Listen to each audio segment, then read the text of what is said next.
여러분, 오늘은 정말 그냥 넘어갈 수 없는 이야기를 전해드리겠습니다.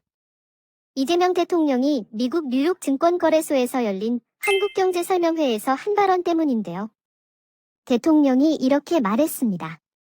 북한이 체제 유지를 위해 필요한 핵무기는 이미 충분히 확보한 것으로 보인다. 그리고 또 북한을 자꾸 다른 이유로 자극하고 도발한다. 여러분, 이 말 어떻게 들리십니까?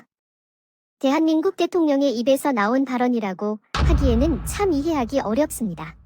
북한이 지금까지 저지른 수많은 도발들, 연평해전, 천안함 폭침, 연평도 포격, 목함 지뢰, 드론 침투까지 이 모든 건 누가 먼저 시작한 겁니까? 북한이 먼저였습니다.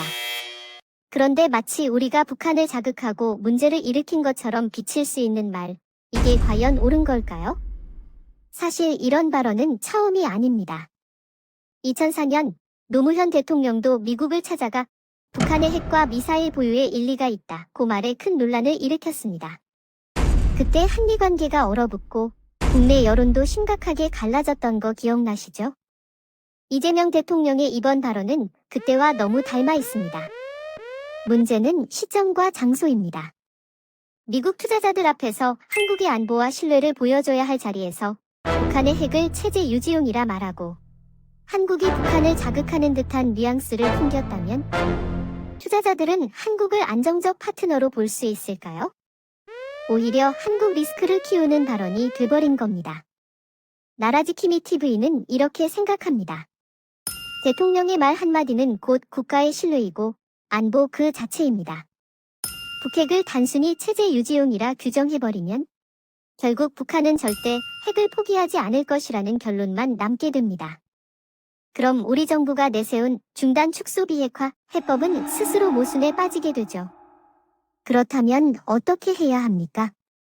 첫째, 북한의 도발은 도발이라고 명확히 규정해야 합니다. 둘째, 북핵 문제를 국제사회와 공조해 단계적으로 압박하고 검증 가능한 조치를 이끌어내야 합니다.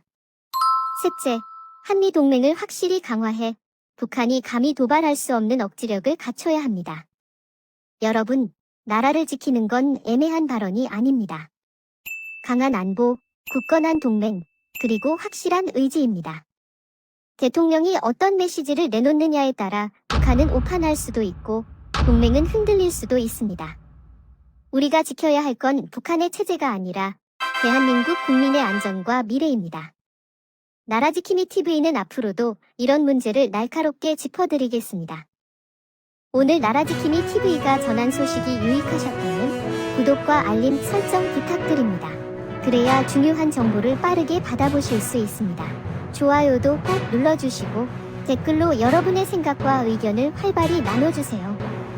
여러분과 함께 보수의 가치를 지키고 더 나은 대한민국을 만들어가는 길에 함께하겠습니다. 감사합니다.